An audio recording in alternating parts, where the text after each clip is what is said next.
Okay. Thank you very much for the introduction. So we're all told that innovation and entrepreneurship is really very important. We have to work on it very hard and we have to incorporate it within our education. What I want to present here is how to incorporate it within education. So I'm calling it a framework for learners and entrepreneurs. And I'm using learners because this university uses the term learners for its students.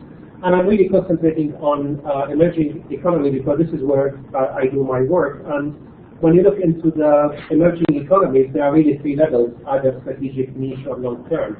And we're concentrating on strategic at the moment, depending on how they're moving from closed economies into open economies. And effectively, unfortunately, the emerging economies also are the worst off. So in terms of the income generating, they are really the lesser. So the darker the countries are, the more poor they are. And that means that you end up with what we call underserved communities. Underserved communities are those who have lesser income and also lesser access to services, including education. And they don't have to be in areas like India, for example, which you all know about the slum communities, but in the United States and California, if you earn anything less than $20,000 a year, you cannot really get proper housing or proper food. I know, I've been there. And it's really very difficult. Even for individuals without families. So this is where we start looking. So this is in Calumet, in California, and this is where we're now hearing about setting up walls and preventing people from coming in because they are racist and because they are this and that. But in reality, we don't have enough money, and therefore there are problems. So the issue really is whether we want to put up walls or whether there are some wiser people who will tell us, well, we need really to look into how to give, and that giving is not really monetary donations, it is in the sense of making a difference into the community. So can we actually involve the community into something that is more productive, and consequently we raise the economic growth altogether? So the inclusive growth is really the growth of the economy based on having an effort, based on sharing the efforts and also sharing the benefits. In other words, you involve the people into the businesses that you are setting up. Now, this is not a new concept, and the UNDP will tell you from 2006 and earlier even that just giving money is not really enough. We have to do something to generate business. The only problem is that in this situation, it's really a matter of giving away money, which not many people are happy with. So the situation is, are we able to use startups? Are we able to use innovation and entrepreneurship to generate business that is inclusive growth, and consequently involve these people who are the poorer communities so that they would be in a better situation. So entrepreneurship and innovation come together to give inclusive growth, and there's a plus here. And that either goes into doing startups, but what we don't look at usually is really growing existing organizations. So entrepreneurship is not only about making companies you sell to Google and make a lot of money. It's about growing existing organizations into something that might be more productive. So usually with incubator systems, you go into a number of activities, and this is really what we support even in this country, in the sense of co-worker space, mentorship, infrastructure support, networking. They give you really the ability to do something, to learn from being within that environment. But that doesn't link a lot to what you're doing at university level. And what you do really is to go through a number of steps. You build, you launch, you learn, and then you go again, and over again. And of course, startups don't always work because what we're doing really is the sprint. And in this phase, the research phase, we are really not sure whether our idea is actually complete or not. So we're going about trying different things. So the startup will try and fail, try and fail, and try and fail. And they always tell you, don't be afraid of failure. Failure is fine. Well, failure is not fair, because failure means not succeeding. So how do we make sure that this sort of research, this confusion, this insight, this level of insight, the uncertainty, the divergence goes into clarity, focus, and convergence? But this is what we do in scientific research. We look into methodologies, and then we look into the best solution, and then we take the best solution, and then we develop it. So really, it's a scientific method. It's nothing about trial and error. It's nothing about sprints. And certainly failure is not acceptable because you need really to go with an idea that does work by the end of it. So the objectives of the work of what we're trying to do here is to put a framework that would actually instruct the students to do an entrepreneurial work that would lead to a successful business development within an inclusive growth framework. And that means that we understand different topics like business generation, like innovation, like what does it mean to be innovative. And we did the experimentation with students, mostly with the Institute of Management Technology here in the academic city. And that was over a period of 5 years. So what I'm reporting here really has something to do with about 20-odd students who did these internships over the years. And if we want to apply design thinking, and this is really one of the major thrusts behind the idea, then we have to do the action plan and also the mindset. And the mindset is always the difficult one, because with the action plan you can do the business model canvas and so on.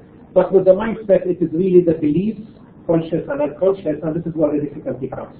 So when I get Indian students, for example, who come from India, these are different than the Indian students in this country. And I can tell you they are very different than the Indian students I have in California or Turkey. So the mindset is different, although they are of the same nationality, and that applies to other nationalities as well. So ultimately, the framework is very simple. Within a degree program, and it has to be within a degree program because you're going to give them certain tuition during the degree.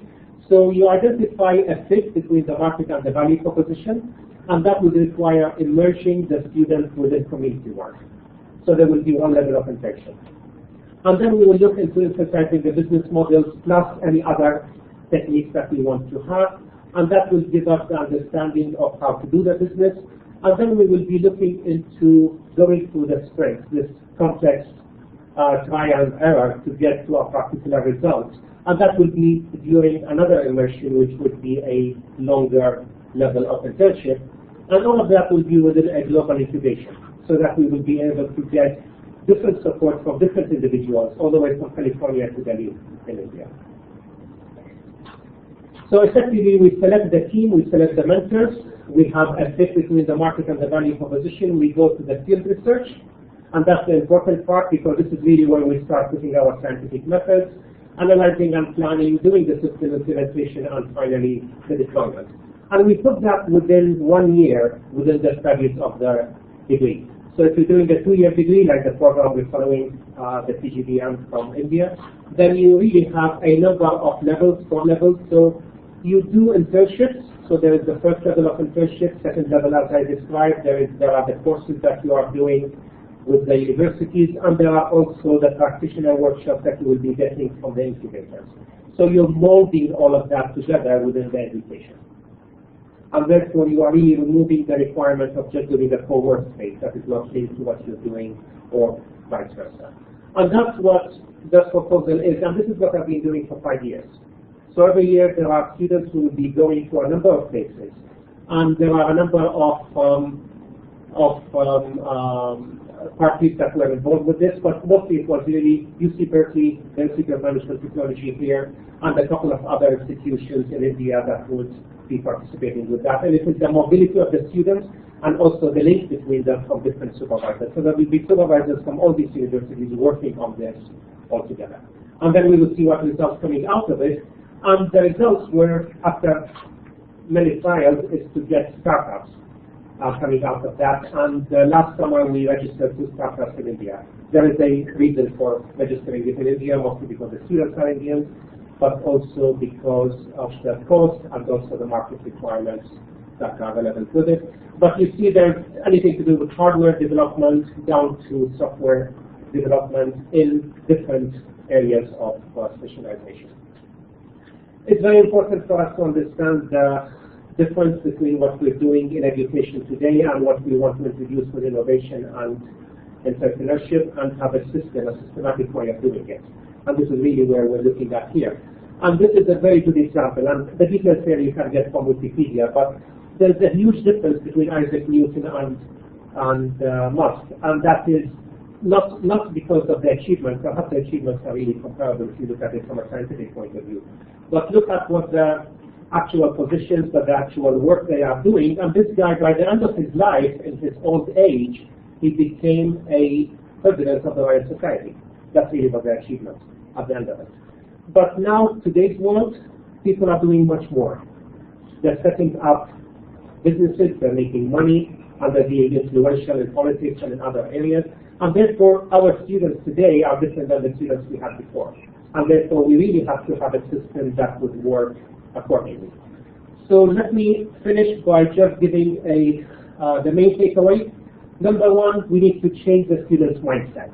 And this is why we want to incorporate this sort of approach within education, because management students are taught how to manage, but they're not taught how to develop businesses. That's a problem. And technology students, engineering students are taught how to excel with technologies, but not how to produce products and services. That's another problem. So put these together and try to find a way around it. The startups are not always new companies. You can still excel and do entrepreneurship within your existing organizations. There are many examples on that one. So don't think of startups only as making a company you're going to sell and make a lot of money and move on with life. That's not business development, that's earning money. Okay? And finally, the incubation and venture capital perhaps is not the best for inclusive growth. Remember, more than 3 billion people are poor, they want to make money, we want to involve them in all of this. And therefore, we want to consider what I'm going to be terming community incubation. So you want to run your incubators really within the community rather than within incubators that are set for that particular purpose.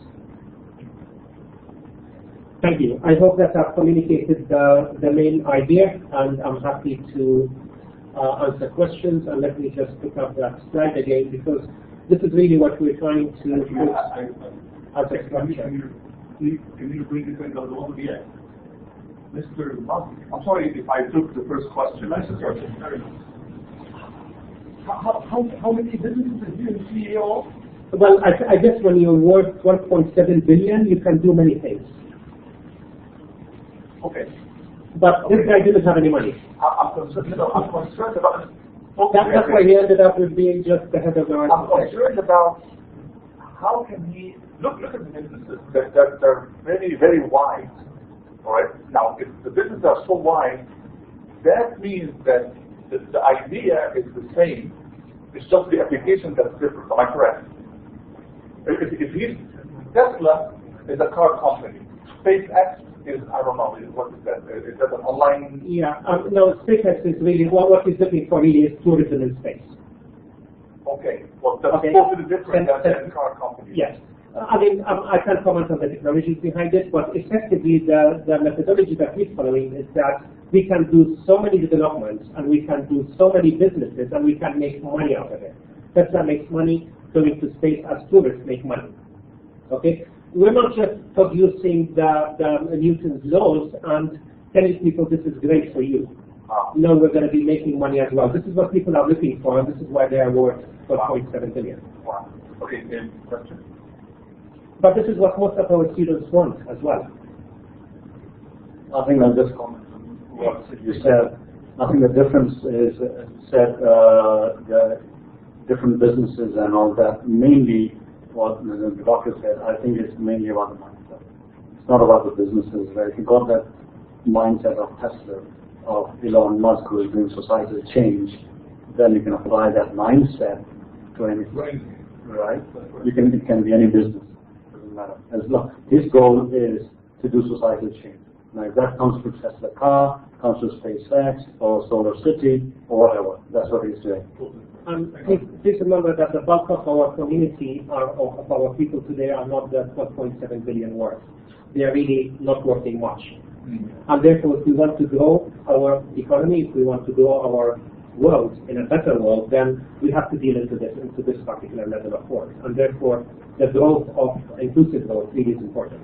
It's good to have people who lead the way, but it's also good to allow others to work on it. And this is where making a difference really means something.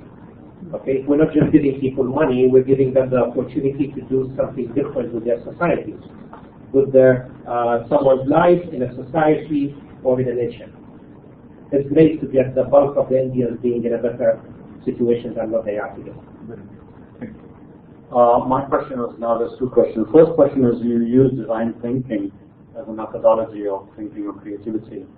What about other methodologies like systematic innovation, CRIS, which are also gaining ground in the world? That's one question. The other question is, okay, you want to bring incubation in the community. Isn't that what microfinance is doing? Those two questions. Okay, so in terms of the terminologies we use, whether it is design thinking or any other methodology, I'm going to refer you back to something called scientific research. It encapsulates everything. And that was done back in the 16th century. So scientific research means that you're going to be looking into ideas, different ideas, doing your research until you get into a particular specific conclusion and then you move forward. Call it what you want to call it. I would disagree with that. Yeah. I think we move forward at the moment. I would disagree with that because if you take the methodology of TRIZ is a theory of inventive problem solving, which came out of the analysis of 3 million patents. And that comes out with 40 inventive principles and 6 pillars of innovation, and it's called algorithms.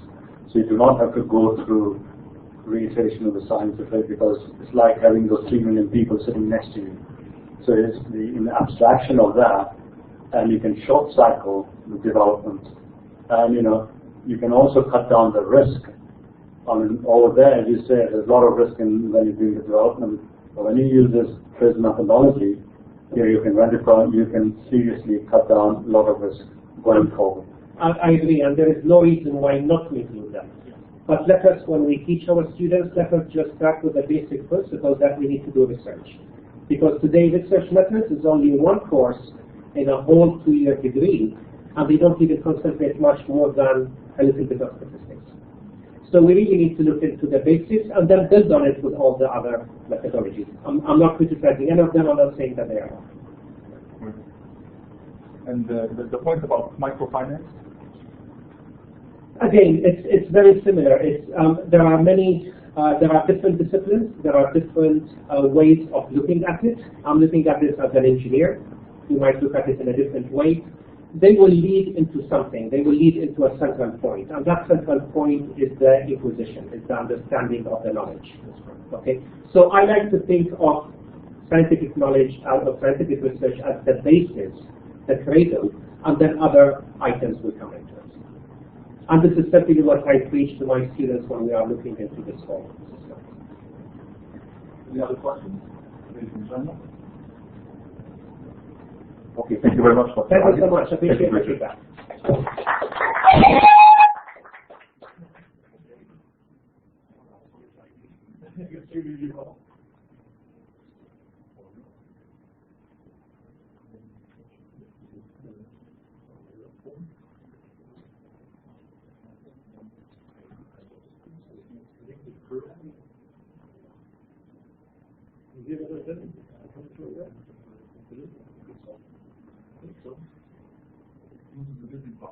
Yes.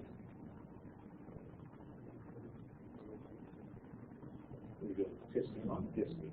Hello, ladies and gentlemen. Happy Women's Day, International Women's Day, ladies.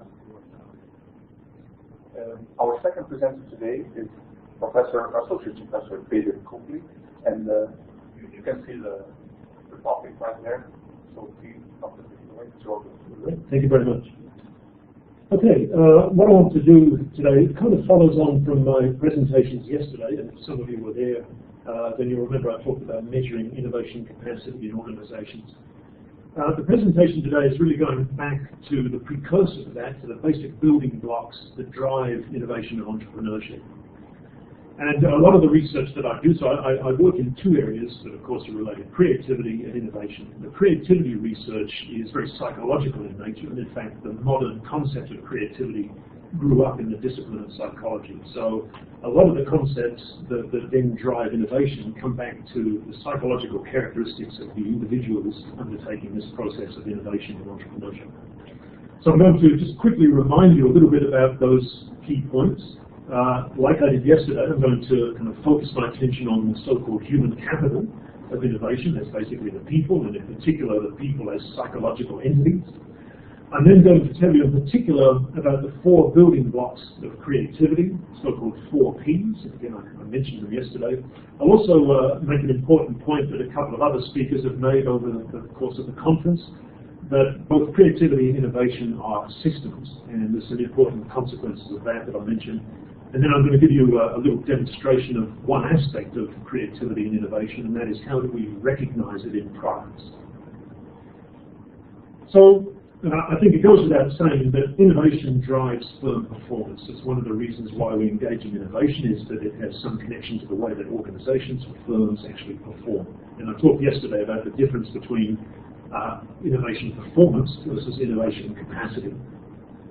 So starting on the right-hand side there, we know that we're interested in how firms perform and that innovation is a factor, a driver of that. So we can say that innovation drives firm performance. And an important question or an important fact to recognize is that we can go back a step further and say that creativity drives innovation. One good model of that is taken from the Harvard Business Review, and there are similar kinds of models, but basically it reminds us that the overall process of innovation, this whole process here, consists of two main stages: an invention or a creativity stage of generating the ideas, and then an exploitation phase or stage of making use of those ideas. So in very simplistic terms, innovation is a combination of creativity and exploitation. Now the question that still remains is what drives creativity? So what are the antecedents of creativity that then drives innovation, that drives firm performance and growth and so on? And this, of course, is where we get into the psychological nature of creativity. Now, it's not very clear here, but the four factors that I've already alluded to are kind of encapsulated in this diagram here. So that the innovation system is driven by aspects of the people, their psychological nature, the organizational and the social environmental climate. So I'm going to tell you a little bit more about each one of those, and they're the so-called 4 Ps, and just give you a little bit of detail about each one. Before I do that, though, I'd also just remind you that, again, tying in with what I talked about yesterday about measuring innovation capacity. Innovation capacity is really a matter of starting on the left-hand side of the process of innovation and looking at the inputs, or if you like, the causal factors that lead to the outcomes. So the innovation process in general has inputs, a process itself, and it generates outputs and outcomes. The difference between those two is that the outputs are more immediate things, the outcomes are sort of bigger picture consequences of the innovation. So the outputs and the outcomes are really our firm performance, and the input and the processes are these antecedents that are linked strongly to creativity. Things about the people, the structures in the organization, the culture, the tools that people use, the methods that they employ to be creative, to generate innovation, to drive firm performance. So I'm working very much from that left-hand side or the input side. So the 4 Ps, what are these things that drive creativity, that are really the source of everything that happens in this innovation process? Again, I mentioned them briefly yesterday, but if I start at the top of the diagram, we have the person, so psychological characteristics of the person, and I'll say more about them in a second. We have then the so-called press. Now, I mentioned again yesterday, the term press is used meaning the pressure of the environment. The real reason that we call it press and not culture or environment is that we have a nice acronym here, the 4 Ps, so it's kind of a bit of a fudge just to give us an easy to remember idea. Process deals with the mental processes or the cognitive processes that people employ to generate ideas and make use of those ideas, and all of those 3 things work together to deliver a product. Now, I mentioned before that we have to be mindful of the fact also that creativity and innovation is a system, and I mean that in its technical sense of a complex network of interacting entities. So a key point, and I'll make this again in a few minutes, is that creativity and innovation only happen when these 4 things interact in some way. And we can't consider any one of them in isolation because of the connections between them. I'll reinforce that point in a minute. So if we start with the person, first of all, and I've got a little diagram here just to remind you of where we are in the 4 Ps. I'm going to come over this slide for a minute. An important question to ask here is what properties define the innovative or the creative person? What are the sorts of things as a person, as a psychological entity, that help us to be creative and innovative or hinder us from being creative or innovative? A very important one is openness to experience. So how open, how willing a person is to experience different things, to try new ideas, experience new situations. Another very important characteristic of creative and innovative people is that they have a high tolerance for ambiguity or uncertainty. Now, the way I always characterize this is that I say there are really two kinds of people in the world. There are people who, when they're faced with a new situation, they say, I don't know what to do, therefore I'll do nothing. Those are the people who don't like ambiguity or uncertainty. And then there are other people who, when they're faced with that new situation, say, I don't know what to do, therefore I'll try something. And that's a person who's tolerant of the uncertainty. They don't mind the uncertainty, and they can still function and move ahead. Very important characteristic of creative people. Cognitive flexibility or mental flexibility, the ability to say change the way that you're thinking, the style of thinking that you're employing, is very important in creative people. And also a broader dissatisfaction with the status quo. In other words, and entrepreneurs exhibit this all the time. They're not satisfied with the way things are currently done, and they have this drive to change things. Now, all of those are, the important thing about these in particular is that they're all measurable characteristics, and that's a key idea in looking at creativity as a driver of innovation. Because the fact that these things are measurable, and also the fact that they're not fixed personality traits that never change, means that you can teach people to be more creative, which means you can help them get better at being innovative. And that's an absolutely core concept. If we can't teach people to be more creative, if we can't help them to improve these things, then we can't really make them better innovators. So it's an absolutely key idea that creativity is teachable. Even the personality characteristics are things that you can develop and work on and change. The press, the organizational climate or the management style, the organizational culture, very important for innovation. As you know, some of our previous speakers over the last 3 days have mentioned these things as well. And they're absolutely critical. In particular, things like having sufficient time to innovate, having sufficient resources, whether that's money or the materials that you need, and also having the kind of management support, the support of the organization to be innovative. All three of those are absolutely critical for innovation. There's an interesting relationship, however. If you don't have enough of these things, it's hard to be innovative, but also if you have too much, it can also hinder innovation. So we have what we refer to as a U-curve, that there's kind of a spot in the middle where you have just the right amount of support, just the right amount of time and resources where you get the kind of optimal conditions for innovation. Too little is no good, too much is no good, people get lazy. So it's very dependent on the exact support. I say here, however, it depends, and I'm going to remind you very quickly now of the systems nature of creativity. Creativity and innovation are systems. Again, look at my diagram, and if we take just two parts of that system, we can see how this works as a system. So think, for example, of a highly motivated individual, a person, who works in an innovation-unfriendly environment, so has an unfavorable press. How innovative or how creative do you think that person's going to be? The example I always give in Australia is, let's say you turn up to work and you say to your boss, I've got a great idea for how we can introduce a new idea. And the boss says, forget that rubbish, get on with your job. How creative do you think that person's going to be in the future? Not at all, because they're working in an unsupported environment. And this emphasizes the system's nature. You can be very creative as an individual, but if you work in an unfavorable environment, you're not going to get innovation happening. Equally, you can have a very good environment, but if the person doesn't want to be innovative, then you'll also have not the right conditions for innovation. So that's why it's a system. All of these things have to work together. So we ask that question, how creative do you think that person will be, unless all of those things are acting together? The third one of our P's, process. Now, process deals with the thinking styles, the mental tools that we use to be creative. And perhaps the most important idea here is that there's actually two kinds of cognitive process that are necessary for creativity. The one that people commonly talk about and associate with creativity is so-called divergent thinking. This is the ability to generate lots of possible ideas, even if they might not work, but you can generate lots of ideas. A classic little mental exercise is to try and think of as many uses as you can for something like a paperclip. I don't know if anybody is old enough like me to remember when this was the little help thing in Microsoft that everybody hated. It's gone now, that's it, the friendly paperclip.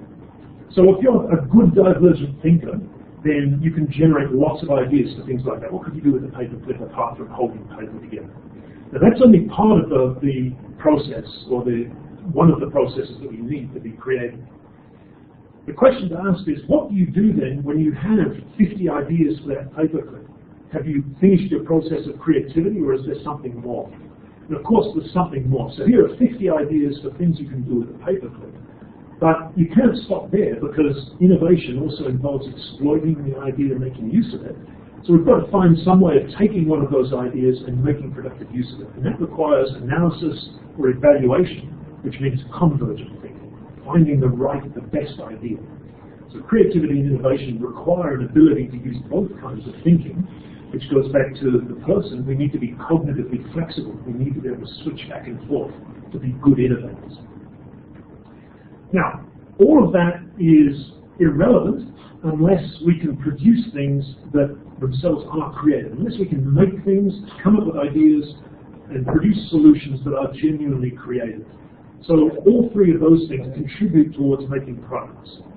But a key question that we have to be able to answer is, what makes a solution, a product, innovative or creative? How do we recognize creativity and innovation when we see it in a product, so that we're not just doing things that aren't particularly creative?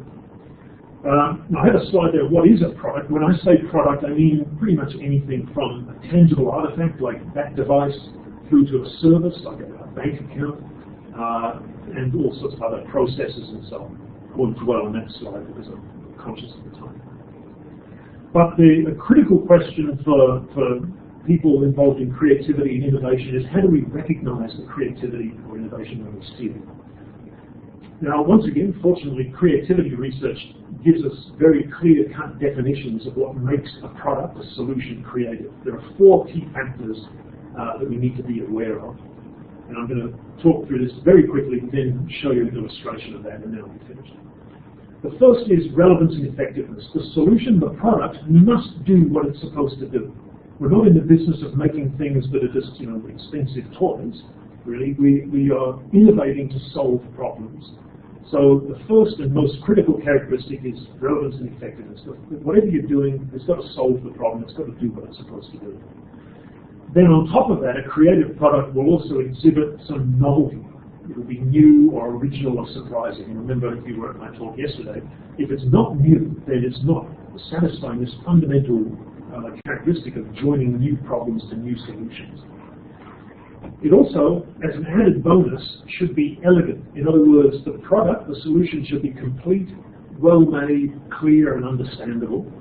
And I'll show you in a minute how that actually adds to effectiveness. And then last but not least, when we come up with an innovative product that's paradigm-changing, or changes perspectives or offers new insights, that's when we get the real disruptive innovation happening, the really interesting products that have uses that nobody imagined, but that open up new markets and solve additional new problems. So the ideal creative product or innovative product has all 4 of these characteristics. Now, just in the last couple of minutes to illustrate this for you in a very simple way, I want you to imagine, back down and grab my props. I want you to imagine now that we're competing for a government contract to make new paper aeroplanes.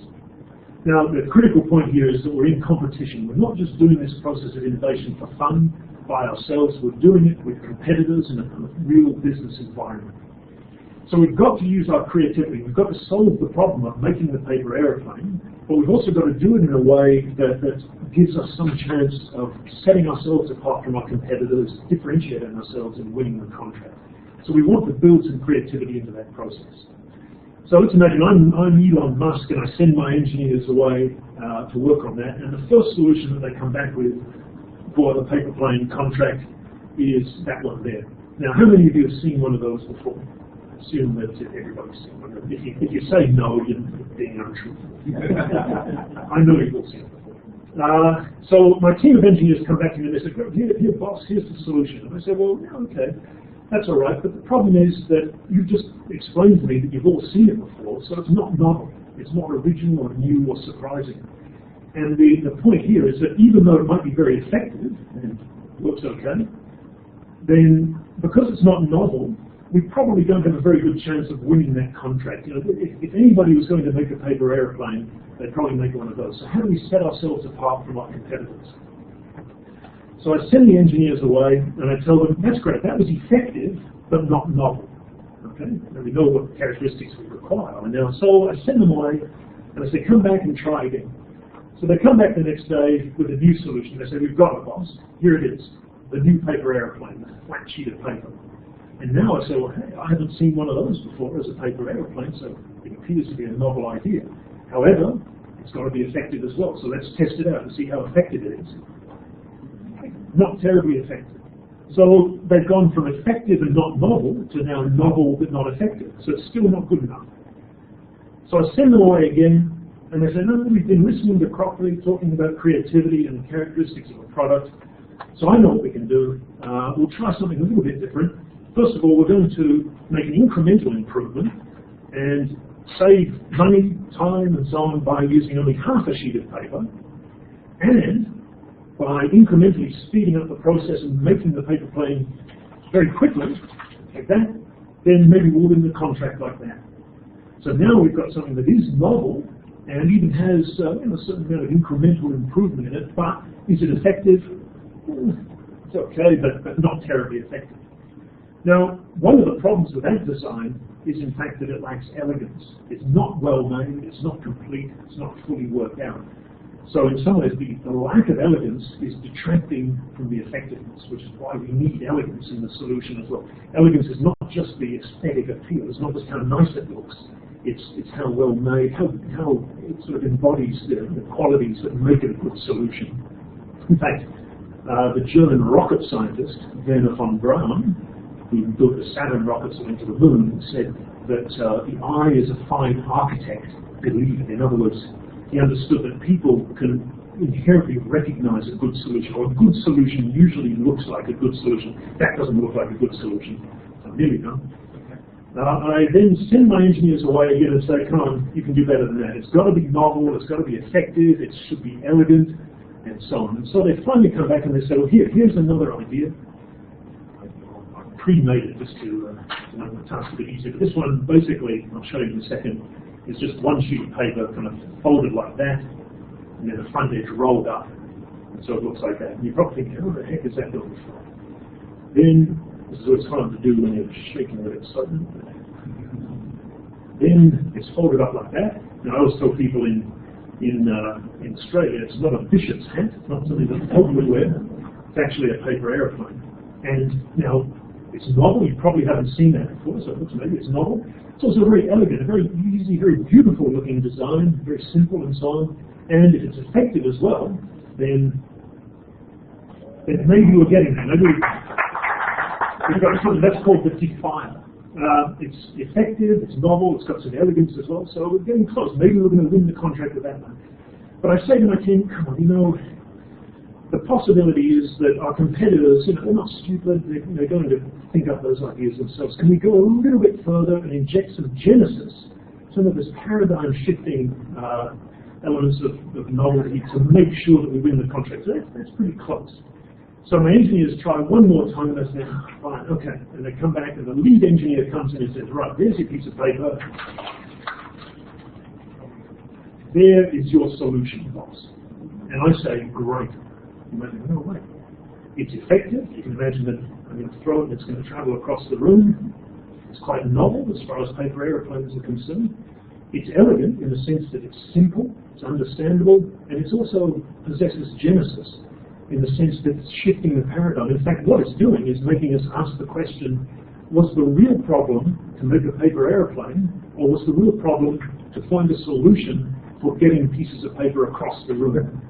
So we're redefining the problem, re-examining the problem, and so I give my engineers a big pat on the back and say, maybe that's the solution. Probably, a good chance that one, or maybe that one. Those are the ones that really possess some creativity that might help us to win that contract.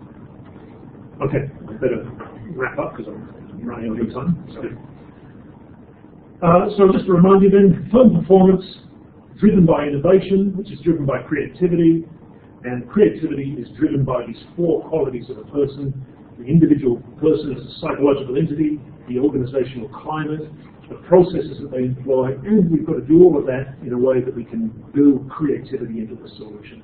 If we can put all of those things together as a system, that's when we have the best chance of being creative. So thank you very much. I apologize for running a little over time.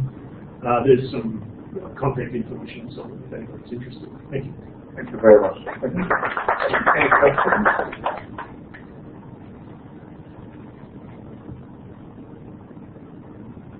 David, hello.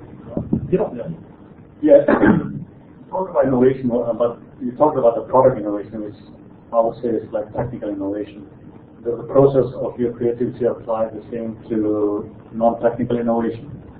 Yep. So I mentioned, although I didn't dwell on it, I mean, if you're innovating in the sense of services or processes or even your marketing innovation, the underlying concept is the same, and the underlying psychological characteristics are the same amongst people, whatever area they're trying to apply their innovation to. You have to think in the same ways, you have to have the same sort of psychological characteristics that support that.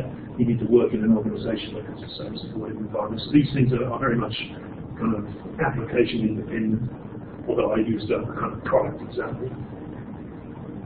One question. Yeah. Thank you very much, David. I really enjoyed your presentation, creative one. So can we go back please for the copies?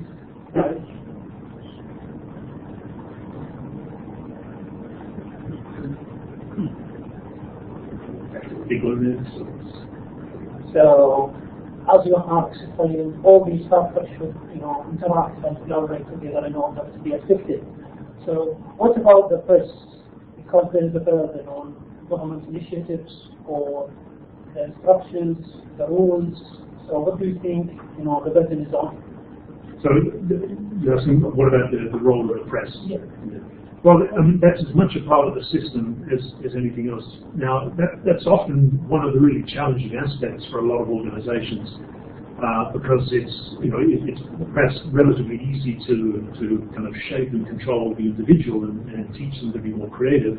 The press is a much more kind of nebulous thing that exists in the organization that's harder to develop and control. But the point of this diagram is that the press is equally important in making creativity happen. That all of these things can be functioning really well, but if it's an unfavorable press, a bad work environment, then it can basically stop the creativity happening. So does that answer your question? Thank you. Thank you very much. If the weakest link is the organizational culture, from your experience, and I know we don't have time, but just if you can shed the light on some areas where you think that we need to focus on in the organizations to enable creativity. Yep, that's a very, very good question and a big question. My experience so far is that a lot of organizations, at least in Australia, they say they want to be innovative, but when you say, great, well, let's sit down and help you be more innovative, they say, oh, well, we're kind of busy right now, we have other priorities. So it's that the leadership in the organizations are saying they want to be innovative, but they're not prepared to kind of, they're not really kind of tackling this, and they're not prepared to kind of jump in and start to change what they're doing as an organization to really put their money where their mouth is, as we say. So it's getting this sort of translation from recognizing that innovation is important to actually starting to do things differently. That's the big cultural sort of barrier in organizations. Okay. Yes. And is there a way to increase creativity or creative people? Well, it's, I mean, in our university, in our in a classroom environment, can I do something? I'm an accountant, by the way, so yeah. I'm the least creative person in everyone. I said yesterday, accountants solve financial problems, so they have to be creative. Thank you very much. Thank you very much. I said, plumbers solve plumbing problems, doctors solve health problems, accountants solve financial problems, engineers solve technological problems. That's very popular. Thank you. Now, in a classroom or in a class environment, can we as educators increase the creativity or breathe? Yeah. You know what I mean? Yes. Can that be done? Yeah, so it's also a very important question. Schools around the world, of course, are very interested in creativity within the school environment, and the kind of quick answer is is absolutely yes, and there are several aspects to that that still relate to this. But a good example is, in a lot of courses, in a lot of school courses, a lot of university courses, we're very much focused on convergent thinking. So what we ask the students to do is produce the right answer, and we don't like it, we punish them. I don't mean literally, but you get bad grades if you get the wrong answer. So we send the message all throughout school and university that thinking convergently, get to that very quickly, thinking convergently is the way to succeed. And that means that we trained our students over many years to be bad at divergent thinking, because they know that you don't get rewarded, you don't pass exams and so on if you think divergently like this. You've got to give the right answer.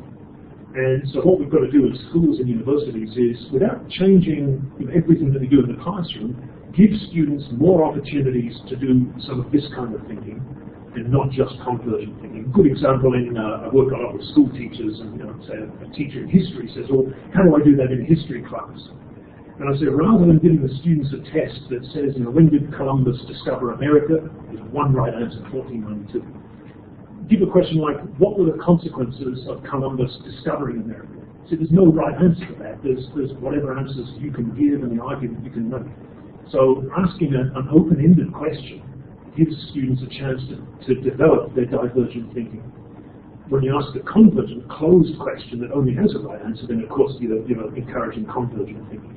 So maybe the single biggest thing is teachers, professors have to model the desired behavior, and you can cover the same material, but just by asking different open-ended questions. That's one simple one. Thank you ever so much. Okay, one more. Just quick follow-up on that, which is a very interesting answer you have given. My name is Professor Mohan Agarwal.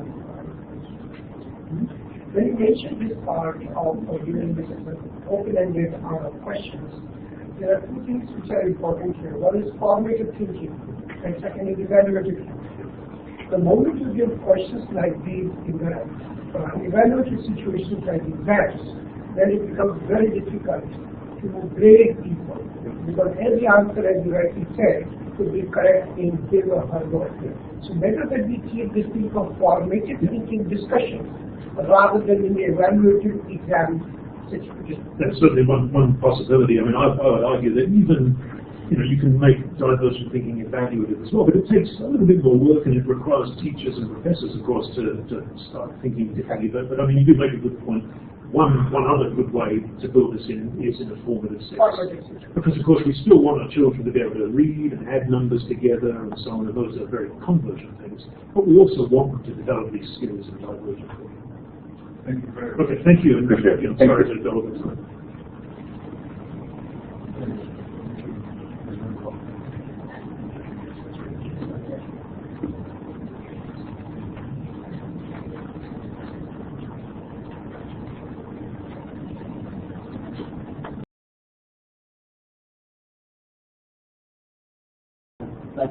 Very far from the surface. As entitled the factor affecting for electronic and buy shopping acceptance in UAE and Malaysia, the studies focus to compare the consumer acceptance between these two countries. I will focus in my presentation in the first area, which is the motivation, and the suggestion and conclusion of that. I will go through the remaining. The first question, which I want to focus on, why we select the electronic and mobile shopping acceptance. There are three main components which is encourage us to go deeper on this subject. The first one, which is related to internet use.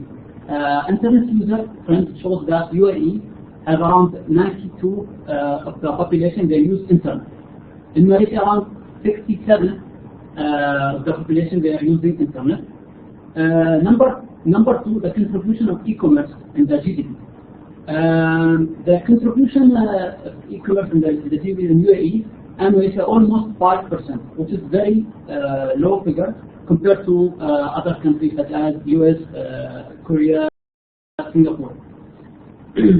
The third one, which is very important, which is in strategic level or national agenda level, government vision for both countries. In UAE, Vision 2021, they are one of the indicators shows that the UAE the target to become one of the top 20 countries in the agri sector. Also in Malaysia government vision 2020, government of Malaysia aim to be a global hub and preferred location for the agri. So here I want to show you that what the statistics shows the position of both countries. UAE ranks out of, as per the Global Information Technology Report, shows that UAE ranked 26 out of 139, Malaysia 31. By the way, the figures very close between both countries. The report, this report, very detailed report. This is it's called Network Resiliency Index. Under each figure, we have like pillars. Each pillar has indicators, so it's calculated like a cascading from top to bottom. So from this report, we construct our research structure. We get some variables we measure, such as the infrastructure, regulation, the use. Our main other question. Let us ask about both countries. They are competing. I believe Singapore, one of the countries. They are one of the countries that we are always looking at what they are doing, and we are trying to reach their level. Singapore showed the same report in 2016, number one in many sub index such as.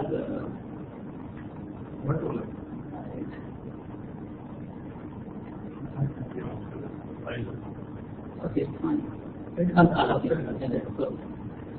Such as, if you see that, sub-index number one in the environment, here in the value of scale, individual use. So it shows that Malaysia is a very advanced country, and if we go back to the vision, once we said UAE, they want to be top 20, and Malaysia, they want to be hub, their neighbor Singapore. So it's very, I believe it's very challenging or difficult to reach the situation of Malaysia. So the purpose of this research to examine how the factors, including functionality factors, interactivity, psychological factors, usability and technology factors, product services factors can influence Malaysian and UAE Emiratis to adopt and use electronic shopping. Our theory or model, we use technology assistance model and extension. This is one of the known models used to test the technology acceptance. It's considered two main variables, which is perceived usefulness and perceived ease of use. There is some lack and limitation in this model. Actually, this model, very general approach, focusing as I said, in two variables only. Ignore the social impact, technology, and the implementation. So once we construct our research structure, we try to add more variables that could be help us to understand the consumer behavior, or the consumer, how the consumer can encourage or motivate to use the electronic shopping and buy shopping, which can affect the GDP of the country. And as I said before, we use from our variables, we use some like a telecom infrastructure, which is part of the resiliency report, usability and psychological factor, government regulations, around 13 variables we tested. This is our methodology with the quantitative methodology, analysis done in the PX. This is the scripted statistics. So the level of agreement and the variables. Summary of our hypothesis. We have in Dubai, we have our, we focus in Dubai and Kuala Lumpur, that's our sampling. So we have one hypothesis registered only, and we can explain that it's rejected due to low awareness, and I will elaborate in the summary of the presentation. This is the summary of accepted hypothesis in Kuala Lumpur. All hypotheses accepted. This is a comparison between the variable which we tested already with other authors that use similar variables, and what the regression results. Discussion and conclusion. The result of this study shows that the relationship between the variables selected, and there is a significant relationship that affects consumer acceptance. Second one, the significant improvement in our understanding of consumer in UAE and Malaysia. Also shows that if we go back to the result, it shows our both countries. You can see here the result almost very close. The number is very close between two countries. The third one, which is the factor could assist to achieve successful electronic number shopping. Also, we highlight that there is a low awareness from the psychological factors such as the regulations, the policy, the same policy. Actually, in our country, even myself, once we go to online, purchase anything online, we are not considered the policy or the condition of that website. Assume that website that is based on, in other countries. And if there is any problem, shall I go to the Department of Economy? They will support me. What is my right? We have a law of this awareness. In addition to that, in the retailers, you can see that know your rights, or that the Department of Economy is administered. But if you see that the online, you don't know from where you purchase. If there is delay in the delivery, I believe in Malaysia, Singapore, or US, there is a strong regulation regarding the delivery or the refund or repayment. So these one of our findings in both countries shows that there is a low awareness in this area. The future contribution, three main components. This is one of the few studies that's conducted in both countries to examine the factor. Also, we extend the SAM by adding some variables, which is like security and government regulations. Also, we make some integration between the whole variables, psychological factors, usability, and technology, which is part of SAM, and the product service characteristics to enhance consumer acceptance in mobile and electronic shopping. The practical contribution of the study. The study shows that importance of usability, the consumer or the sample shows that the importance of usability and technology characteristics and how they affect the more to use the electronic and mobile shopping. Also, it's important of the psychological factor, which includes brand reputation, government laws and regulations, the guarantee and retain policy, as a key factor affect the consumer. Finally, this result has significant contribution for both country governments that can guide them to put like a roadmap for the e-commerce initiative. We suggest that to conduct an evaluation analysis of the telecom infrastructure in terms of the platform, such as as a user, we don't know that which kind of application is native application or it is web-based application. But from IT experts, they can define and they can know that this application could be used more, or that this application could affect the consumer acceptance. Also, we suggest that to conduct some comparison between developed and developing countries to measure how in long term research to measure the relationship between the variables. Thank you very much. Thank you very much, Doctor. And does anybody have any questions, please?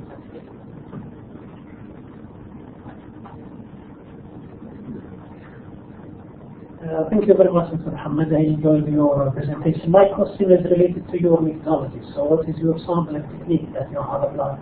Actually, we use the sample from according to hire.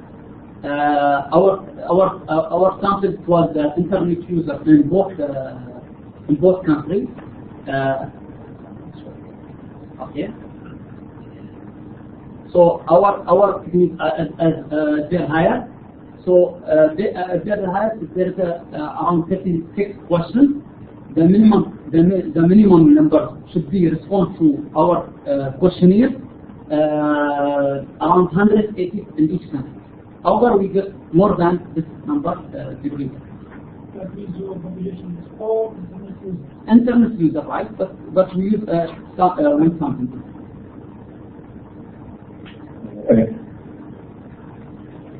Yeah, you did a comparison between the two countries. So Yeah. I just wondering, have you tested what the factors are more important in the popular culture? Yes. Thank you for your question. As I stated that the usability factor, which is include the web, include these variables, which is web design, easy to use, usefulness. That the most variable that affects the consumer to use or to adapt to the electronic and mobile shopping in both countries. So if you see that, as I said, the height of this, the version, so you can see the figure even in the it's how how explained see almost similar or very close results between both countries. Yeah, just one suggestion. You can use an SDN model and then you put the data to compare the two models and you will use because if you use the regression analysis, you just see that the folded the same maybe or Yes. you can in the first. Thank you very much. Any more questions? Thank you very much. Thank you.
Our last but not least, Mr. Suraj Salah will present his or make his presentation about the fourth generation of government excellence system. All yours. Good afternoon, everyone. It's a pleasure to be here I try every year to come and join at the Hamdan, the Mohammed Smart University conferences. Joined with my colleague, Mr. Daniel here. And my presentation is on the fourth generation of government excellence system, a comparison to Malcolm Baldrige and the European Foundation for Quality model. So it's a benchmark study. At the beginning of its stage, but I think it would be nice to also hear from the audience what can be done also to further advance this study.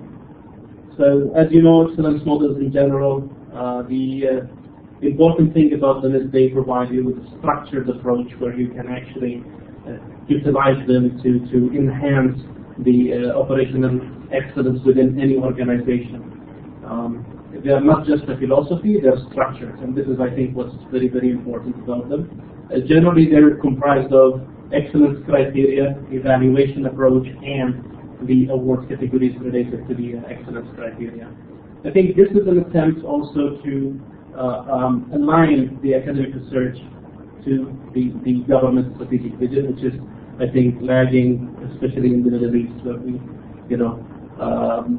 don't bridge, the gap between the implementation within government and industry and the research that's happening in the universities in general. So the objective is to provide a study of the models, their background and description, provide a high-level comparison of the main criteria covered by the three models, and discuss and compare the corresponding practices and dimensions. So when it comes to the first one, the Malcolm Baldrige National Quality Award, introduced by the National Institute of Standards and Technology, NIST, by the U.S. Department of Commerce, and in a joint effort with the American Society for Quality around 1987, to improve the effectiveness of U.S. businesses, which does also evolve, as you know, and have been implemented widely across the United States.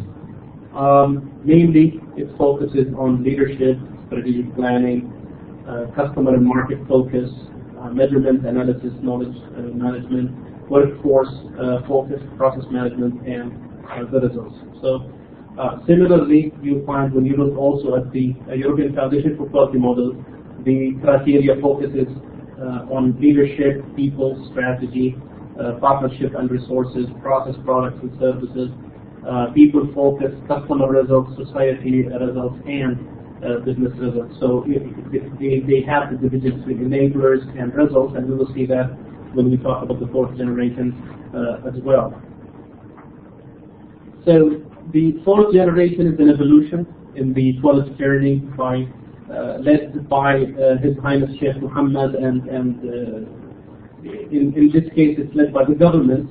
Usually in many countries you find the leadership maybe in the industry itself, and then maybe government offices are lagging in their bureaucracy, etc. But in the United Arab Emirates, I think this is one of the great things, is that this is an evolution. Started in 1994 with the Dubai Quality Award, 1998 Dubai Government Excellence Program, 2009 Sheikh Khalifa Government Excellence Program, and then just recently, 2 years ago, the new fourth generation of Government Excellence System. There was a full lecture in the morning, I think, about the new system.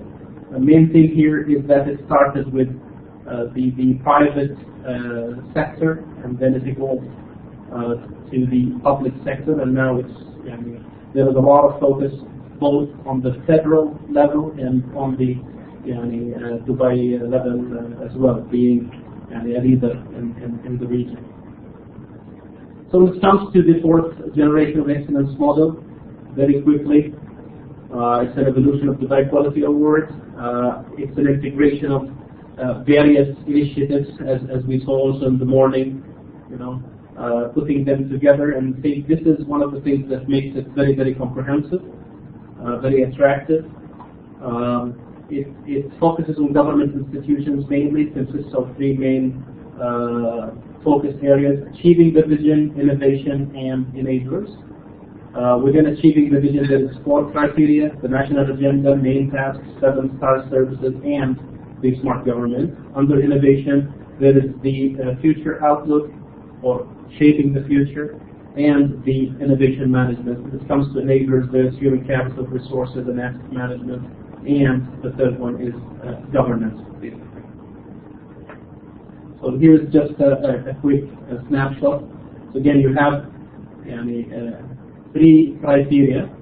Okay? There is a weightage assigned to each of these criteria. Then you have the 9 main criteria. Okay, and under those there is also about 15 sub-criteria, and under each of them there is the capabilities and the results as well. And I think, as you recall also in the morning, the results, there is 70% of the evaluation based on the results more than the capabilities, only 30%. So just to look at a basic comparison between the three, I think they share the same goal in general, to enhance excellence. GES is more focused on government entities. It is in line with the focus on innovation that we led by His Highness. It's fairly new compared to the other two, mainly nine criteria categories. The audit side of self-assessment is encouraged, and there is an external audit. And I think they differ here by the extensive audit that is done. I think explained in the morning with 4 teams focused on human resources and innovation, and the subject matter experts within the domain of each government entity.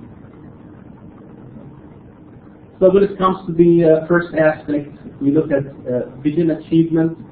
Here are the 4 criteria. There is also the sub-criteria. I don't want to bore you with too much of detail, but I think looking at the aspects, the corresponding aspects, you find that pretty much all of these the sub-criteria are covered within Malcolm Beveridge and the ESQM category. So still, maybe they differ in the level of how explicitly some aspects are explained, but in general, I think there is a lot of common areas, as you can tell.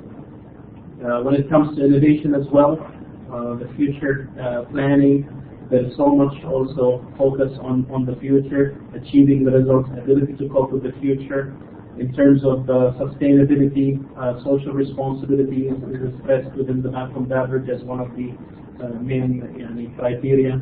The impact on society in the European model as well, and the sustainable future responsibility.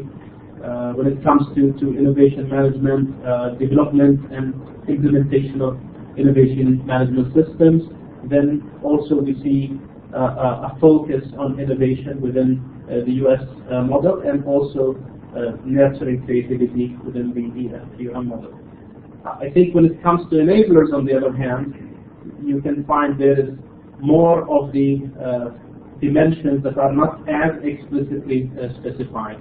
They're touched upon, but not as explicitly as in the GES. So I think this is one of the good things that we found when we studied the sub-criteria of the 4th generation.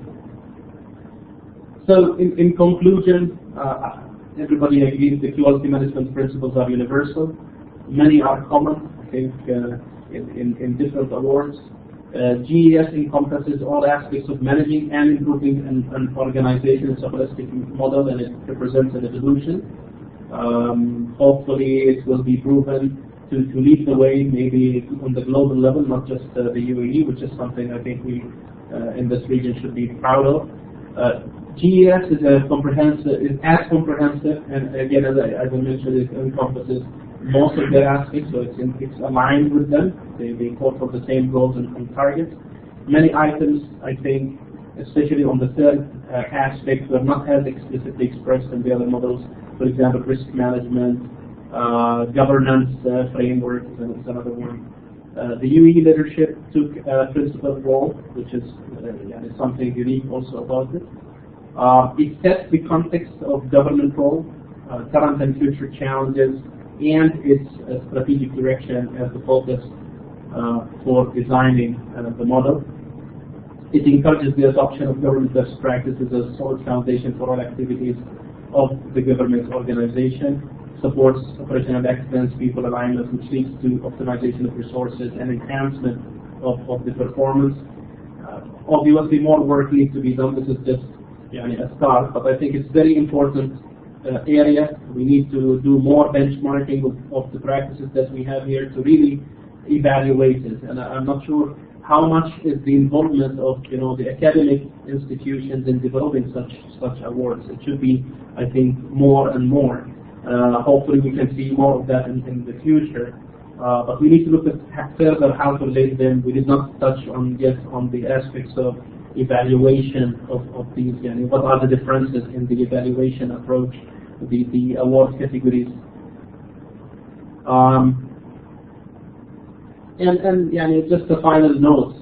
Generally, it's great to have these awards, but I think what has to go in parallel, and maybe back to the discussion that we had earlier about the press and the culture, that really without the proper culture in place, it becomes very hard. You can have the best tools, you can have the best approach, but you need also the people mindset to change and to be receptive to change. Thank you. Thank you very much. Anybody has a question? Just curious about this last one. The other models, I think you had at the end they look at the results. In this model, I see you have 30% in capabilities or capacity and 70% for the result. What exactly is the rationale? What is the link between the two? If some organization has the capability, so I am just wondering what it should be a bad thing that you have the capacity but you don't have the results, Right. Or just having the capacity is enough, So why you put 30% for capacity? What is the rationale? Yeah. In the EFQM, I understand it's 50-50. But I think maybe here, and actually somebody mentioned that earlier in one of the sessions, that you find that there is a lot of input when it came to entrepreneurship. I think it was mentioned in the session. In the UAE, we have a lot of investment. There is a lot of input. We don't have a problem in the input, but we still have a problem in the output. So I'm guessing maybe this is why the committee that designed this, they wanted to put more emphasis on the results. That it's okay, you can have the system, but it's not just the system to win an award. We want to see the results. So if you really prove that you have good results, I'm thinking that's why they put more emphasis. They wanted to have 70%. So this. Why not 100%? That's my question. Why not make it 100%? Why 30% for the best? I don't know what is the rationale for 30 or 50 or 0. Just wondering, I think it's also it's given more weight for the results. Of course, the government, you have like 60% in the first pillar, which is achieving the vision for the government. So, for instance, you have UAE Vision 2021, you have Dubai Plan 2021. So the key focus in the coming 5 years is to set Dubai, is to set UAE as one of the top countries, top economic countries in the world. And there has been defined strategic KPIs, at the national level and also at the local government levels. And the government is very keen on achieving these goals. So this is why the focus right now is very focused to say on the results wise.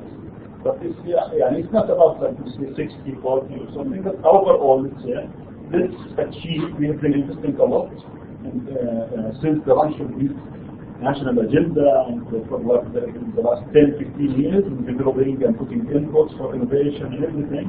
We need to see the results in the coming 5 years. And probably they wanted to focus also on the inputs.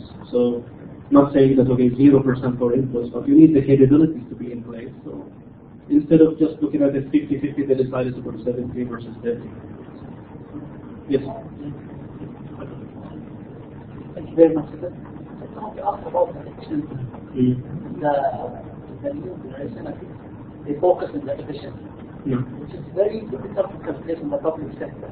And you consider that this is the figure that represents the efficiency of the human resource, finance. So, what do you think about the efficiency? How it has worked so far? This So is the the previous, Yeah. the previous experiment, very bad. The result without considering 100% that. And here, I think it is covered here. If you look at mainly the enablers, where we see the resources and the human capital here. So for each of these sub-criteria, there is the capabilities and there is the results. For each of the results, you have the KPIs. So there are many KPIs that are related to efficiency. And today the efficiency is very big in the public sector. If you are combining or you are regulated of the government. So the efficiency. I refer you to one video by the Turan Institute. It's on measuring the spiciness of pepper. So if people can find a way, a quantitative way to measure how spicy is pepper, then you can find that. You can Google it, okay? I think everything can be measured. I understand the challenge might be more difficult, but it can be. Sorry, if you want to compare the entities absolute value, that would be difficult. So I will measure the efficiency in my way, based on my approach. The other entities, they will calculate same efficiency in other ways. So there is a no standard that shows that the efficiency was X. I just want to comment that back to what Dr. Siraj said. So it relates to what dimensions you're looking at. So am I efficient in my strategy? Am I efficient in my processes? Am I efficient in the way I treat my customers? All of this, so there is about 15 sub-criteria. For each, there is defined enablers. So enablers is your approaches, your methodologies, and there is results. So if you are efficient in achieving those results, so every dimension you can measure it. Now, so that's how. Now, moderating that, I think, is the task of the committee that does the award committee. They need to really judge, how good each department is. I think efficiency is also to be measured. If you are providing a service, what is the quality of the service? What is the degree of the quality of the service? Maybe you can measure it. And also, what is the cost of providing that service? The cost you need to measure. You may provide a very good service, but at a very high cost. That's not an efficient situation. So you look at the quality and you look at the how much is the cost. So maybe if you are a government, maybe providing something, let's say a health facility, which is not very at the top, but maybe a little bit lower, but at a very, very competitive cost. So that outcome will be very efficient. Although not the top quality, but providing at a very reasonable cost would be considered as very efficient. So more efficient than the one which is top quality but with a very high cost. So that we have to compare these two. Because capacity building it requires a lot of money to build up the capacity. But then what is you spend lots of money, but then the quality that you have compared to the cost is not that much, or the cost is not worth that quality. That's what you have to look at. And there are different ways of measuring estimating efficiency. I worked in some factories and we have different ways really. We look at uptime, occupancy, or occupancy rate. We look at the defect rate as well, and there are different ways. But I think you always can establish some benchmarks, and you can really come to some comparisons. Thank you, sir. Any more questions? Okay, thank you. Appreciate it.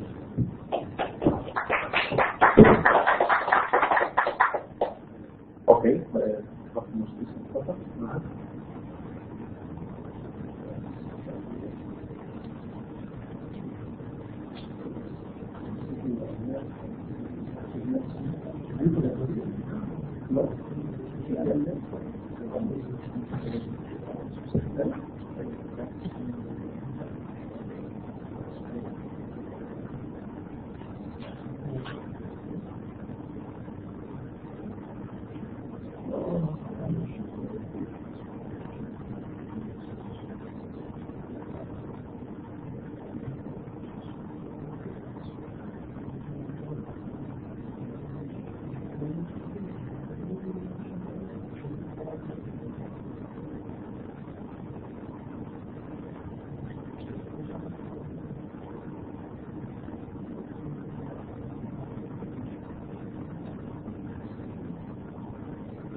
Now, Mr. Mustafa will present something about using presentations about how to use Kaizen philosophy in academic libraries.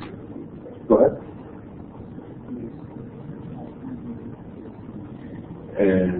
My name is Mustafa Mahmoud. I'm a smart research librarian at Denver Smart University. Now I will present how to implement Kaizen philosophy in the academic library, activity-based hosting and service development. Starting with the beginning of the Kaizen. Kaizen, after the Second World War in Japan, they started using a philosophy management and they called it Kaizen. Kaizen consists of two parts, Kai and Zen. Kai means continuous, Zen improvements. That means Kaizen continuous improvements in the management. Actually, Kaizen presented to the Western management by Masaki Imai. Masaki Imai, he produced the first book about Kaizen. Kaizen is the key to Japanese competitive success, which published in 1986. Today, Kaizen is recognized worldwide as an important pillar of organizations' long-term competitive strategy. The definition and the principles of Kaizen. As I told, Kaizen means continuous improvement, involves everyone in the organization, starting from the top management to managers and the supervisor and co-workers. In Japan, the concept of Kaizen is so deeply in the mind of both managers and workers that they often don't even realize they are taking the Kaizen as a customer-driven strategy for improvement.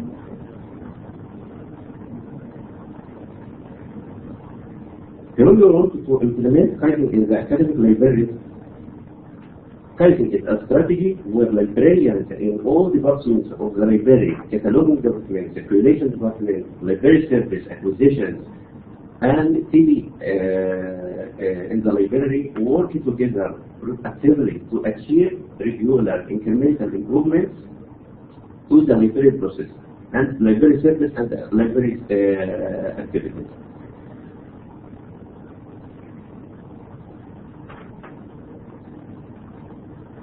To combine a collective talent within the library to create a powerful engine for improvement to be in line with the continuous improvement of higher education tools and techniques.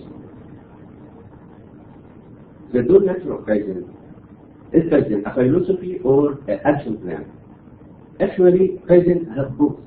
Kaizen as an action plan, Kaizen is about organizing events focused on improving specific areas within the library. These events involve teams of employees at all levels of the library and the other related departments if needed, as the publishers or translation department, with an especially strong emphasis on the involving plant floor employees. As a philosophy, Kaizen is about building a culture where all employees are actively engaged in suggestions and implementing improvements to the library. Through during the organization, it becomes an